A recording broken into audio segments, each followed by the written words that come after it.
my general feelings about season 2, like, they ate this season. They ate. Nom nom nom.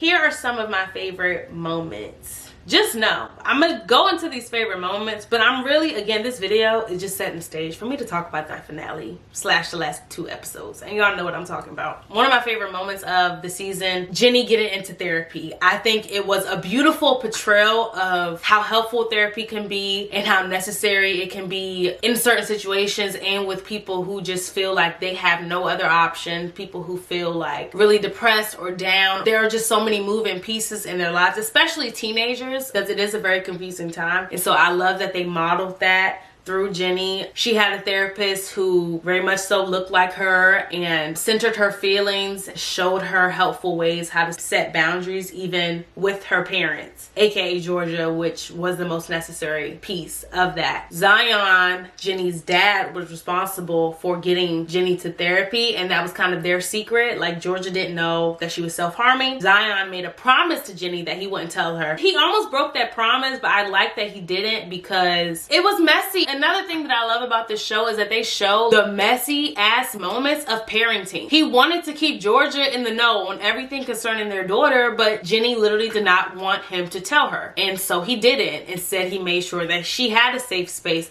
to get all of those feelings out about her self-harming and just about how she was feeling with everything going on in her life. And so it was messy. I know Georgia didn't like when she ultimately found out about the therapy and about the self-harm. I know she didn't like that Zion and Ginny kept that from her, but I like that they show that aspect of what parenting could look like, how it's not always yes or no, not always neat on how to respond to certain things. Another one of my favorite moments of this season was how they tackled Marcus's depression. I think it was episode 9 or maybe episode 10. And if y'all want me to talk about season 1 or do an episode by episode thing, I can do that too. Because I just clicked around and I saw that episode where Hunter and Ginny got into it when his essay for the Pulitzer Prize, Junior Pulitzer Prize thing was selected and Ginny's wasn't. And actually, okay, real quick. So Ginny is in AP English as a sophomore, and her teacher, Mr. Gittin, is a classic white man who wants to like talk about every classical white book as if it's like the shit. There is no diversity in the curriculum. From the jump, he kind of had it out for Ginny. Like, there was a quiz. Ginny crushed that quiz 100%, but he only shouted out Hunter. And he's like, oh, Hunter is the smartest. Hunter is the best. And then he just handed her back her 100%. It's like, hold on.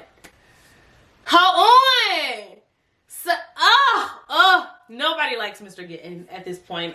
Sorry to that man who plays him. So there was like a competition, right, about where you feel like you belong. And Ginny crushed that shit. Like, she did a whole spoken word piece. People was clapping and it was like emotional and you could just see how personal it was. And then Mr. Gittin turned around and chose Hunter. And when Ginny told Hunter, like, yeah, I mean, yours was good, but mine was better. I kind of feel like I should have won that. And I feel like I'm being discriminated against / Mr. Gittin is being prejudiced towards me. Like, something is going on under the surface. Again, this is a show where they talk about things like race, and I never would have thought that that would have been like a main focal point, but they do it really well in that, like, we are literally discovering Ginny discover herself, and she's asking important questions, calling out the microaggressions, calling out how certain things don't make sense and make her feel uncomfortable, and she is, yeah, figuring all this stuff out. Even with a lot of her friends when she got there were white. One of the black girls, Bracia, tried to be like, hey girl, come over here. Hey girl, hang with us. And Ginny was like, not really here for it, caught up in her own like circle. And with issues like that, and she was able to talk about that with Bracia, her white friends and or Hunter was not able to understand. So at 30 minutes in on the camera. And so she was just able to talk about,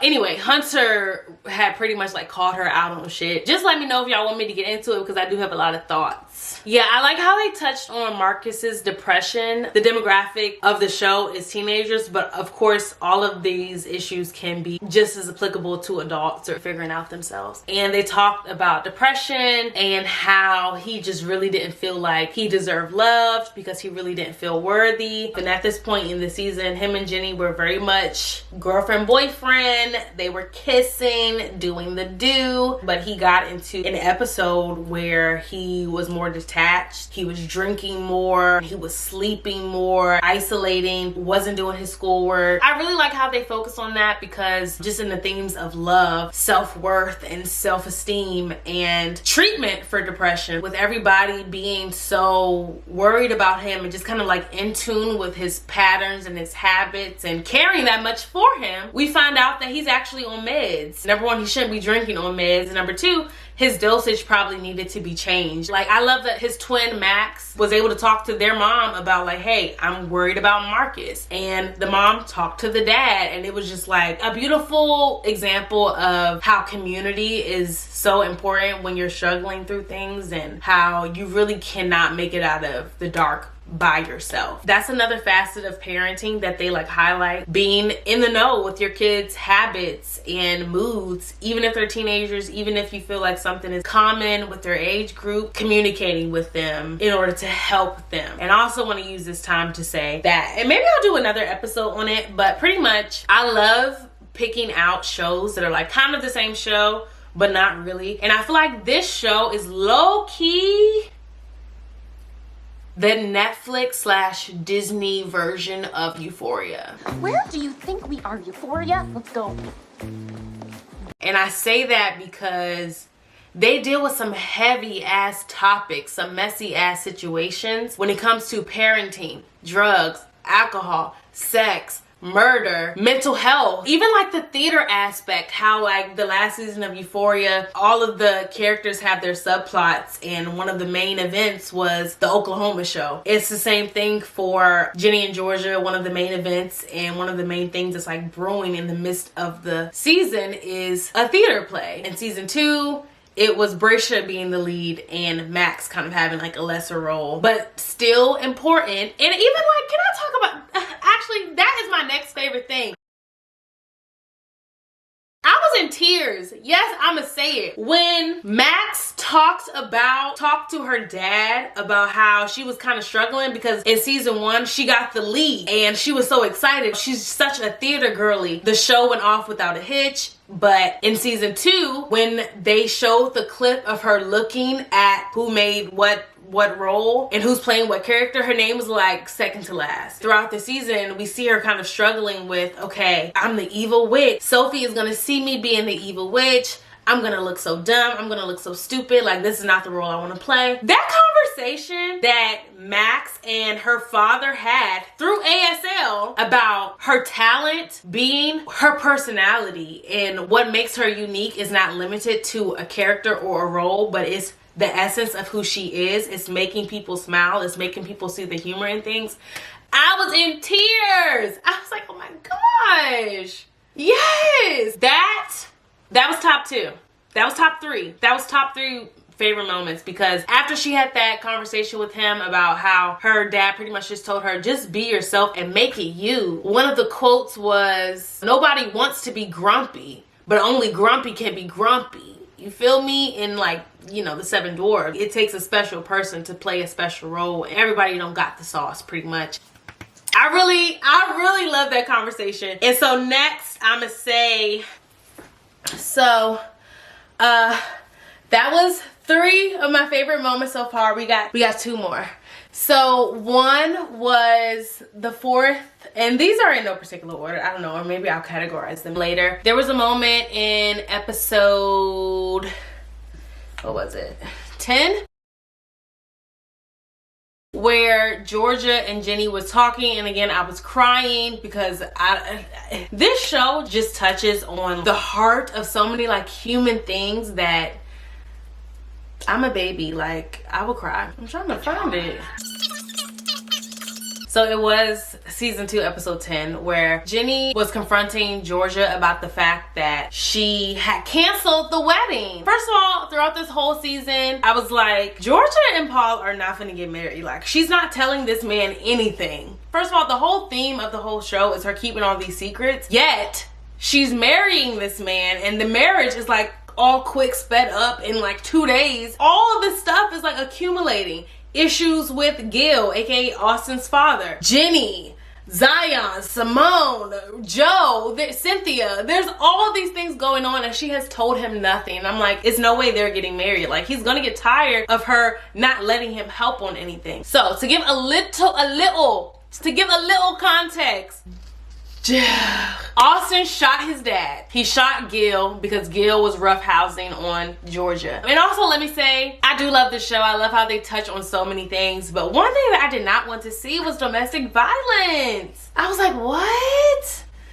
On top of everything else that Georgia has gone through, not Gil used to beat her up. And he was still doing it. And he was doing it in the school. That's when Cynthia came and saved her. And he was doing it at their house where she had told them that the kids were upstairs. He just did not care. So while I was shocked that Austin shot him, and I'm getting a little into the what the fuck moments. While I was shocked that Austin shot him, I also was like, no shade, because part of me, and it's so much. So Georgia had also lied about there being another gun in the house to Paul. And again, I'm like, she's lying to this man. She don't tell him nothing. She lied about the gun, and Austin, hide and seek, find her ass, found the gun. I'm like, how did he even know it was in there? It was literally in the nook of a dresser. Strange. He knew where it was, which I guess because Austin is a victim of bullying. Cynthia's son used to bully him, and you know, he gonna stand up. In season 1 where he stabbed Cynthia's son through the hand with the pencil. Gil came in the house like roughhousing Georgia because he found out, because Cynthia saw him roughhousing Georgia in the school, and she was like, no, you're not getting this apartment. Cynthia is a real estate agent. She's like, no, what? Blocked. You're not gonna be in town. Not you beating up on women. Anyway, so as she should, Cynthia did that. Gil come in the house all mad, roughing Georgia up. The kids are upstairs, so he got shot. And strangely enough, they all, like literally, Georgia sewed him up, cleaned him up, bleached the kitchen. Paul come in the house like, what is that? It smells like bleach in here. They're like, nothing. I wanted better for Paul this season. I mean, yeah, but we're gonna get there. After all of that happened, Georgia is still not telling Paul anything. She's not telling Paul that Austin shot Gil. She's not telling him that Gil is blackmailing her for his family's money and how he used to beat on her. She's really just about to up and leave town. She canceled their wedding, and Ginny found out. And she was like, why are you doing this? Like, I don't want to leave. I finally have friends. You are in the space that you want to be in, and you have a man that loves you. So what's really going on? She just started talking, and she was like, that's why we gotta go. We gotta protect him. This isn't about protecting Paul. This is about protecting Georgia. Jenny just kind of read her for filth about how, like, one of her coping mechanisms is to run. In order to protect herself, she really avoids, she's not saying this, but I'm saying it. She's like hurting other people by just like cutting them off at the drop of a dime. She's running away from her problem. She's really not solving anything. They're just getting buried, and there's so many questions after. And Jenny is kind of like holding her accountable. Like, you say you're doing this to protect Paul so you don't hurt him, but really you're doing this to protect yourself and your reputation. You just have to be like honest with Paul, because he seems like he loves you, and let him step in. Mind you, Paul already tried to get his lawyer involved when it came to custody for Gil. She didn't want to do that. And what did Gil do? Kept popping up at every damn play date and after school activity trying to pick Austin up. Like, scared. And when you're scared, you run. So just, Mom, tell me, what is it that... And so Jenny is asking the hard-hitting question. She's like, when you're scared, you run. What are you scared of? Tell me. And Georgia just went deep, and she was like, I'm a teen mom, trailer park trash, a murderer. I don't belong here. I don't deserve this. I'm not worthy. Paul is gonna see that I'm not worthy. If anything, he's gonna see that I'm not who he thinks he is. And I was like, not y'all going deep. I was like, not y'all going deep. Like, I don't know. It just really made me happy that they were having this conversation, because once Georgia found out about Jenny's self-harm and her therapy, we saw a transformation in her as a parent. I think this is the result of that. Like, yes, Georgia only attended one therapy session, but because Jenny is in therapy and has like a lot of the language, is like calling out a lot of things that like aren't productive, aren't healthy. Now Georgia is having to do that too, instead of just use her personality as a facade to pretend that everything's okay. They're getting deep and they're getting real, and she's saying like, this is what I've always wanted. I don't belong here, okay? What? I'm a fraud. I'm a con artist. I'm a phony. I'm a damaged, unlovable...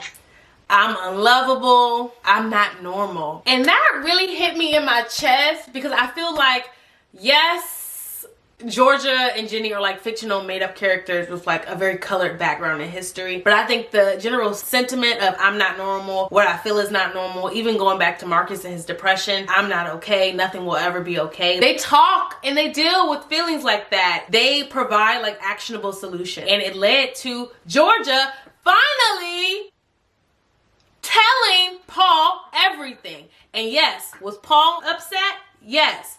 But, and I think this speaks to like the beauty of falling in love with a partner who A, loves you in a healthy way, and two, I think it speaks to the power of having a partner who is so not like you, in the sense that they are not going to mirror your past experiences, but they're going to bring a whole new different perspective, because he didn't like go off on her, he didn't shame her, didn't guilt her. What he do? Going into my last favorite moment of the season. Paul really made me proud, and I knew I was really standing Paul the whole season, but I was at a certain point feeling bad for him, because I'm like, he don't deserve this. What? He's just such a nice guy. The very next day after Georgia told him everything, told him what Gil was trying to do, told him what was going on with Ginny, what was going on with everything. Her first husband, you know, the private investigator, she told him everything. Paul said, okay, come to the office the next day. She goes to the office, it's his lawyer and a cop there. She's like, are you gonna arrest me? Who shows up? Gil. Paul said, look. Let me go to that scene, hold on. I asked you to come here to tell you that what you have been doing has crossed over into harassment. Y'all, this part with Paul, I want so badly to say it's my number one, but I'm gonna say it, because he was like, what you have been doing, and shout out to this actor who plays Paul. We need to know. Scott Porter, he is a bomb ass actor. Okay, he's been in a few things. Yeah, don't play with him. Do not play. And I would say this show is like full of good actors, but Paul, aka Scott Porter, he did that. He was like, what you are doing has crossed over into harassment, so let me tell you what's finna happen. You don't know half of what's been going on. Oh, believe me. Georgia has told me everything. And then Gil was like, you don't even know what's going on. You don't even know the half of it. And Paul was like, Georgia has told me everything. I was like, Paul! Period! And here are some facts for you. You, sir, are a convicted felon. One call from me to your parole officer and you go back to prison. Can't do that. I don't care who you are. Oh, I'll tell you who I am. He had the audacity to be like, I don't care who you are. You can't do that. You can't send me back to jail. And Paul was like, I'll tell you who I am. I am Mayor Paul Randolph. Wait, what did he say? Wait. I don't care who you are. Oh, I'll tell you who I am. I'm Paul Randolph. I am the mayor. You are in my town. And I will tell you right now, you will not be getting any of my money. Not now. I don't know if I can play the clip, but pretty much Paul was like, I'm the mayor of this town and you ain't getting none of my money. And if you even think about fighting for custody, baby, we already got something for you. We already got that. We got the lawyer on retainer. And what about it? And then Gil had the audacity to say in the midst of all of that, she's not worth it. It brings me back to the themes of self-worth and worthlessness, and a lot of the characters like having a common string of not feeling like they belong, not feeling worthy of love, of unconditional love, of respect, of safety, of stability. From now on, if you want to see my... Yeah! Oh my gosh, I need to play this. I don't know the YouTube rights and all that shit. But he was like, from now on, if you want to see my stepson, or speak to my wife, you do so through me. And I was like, I know that's right, Paul. Period. Like, I wish I was in that damn room with them during this conversation. I'm like, yeah. And what about it? What about it, Gil? What the fuck is up? What is up? That was my favorite. Oh my gosh. Okay.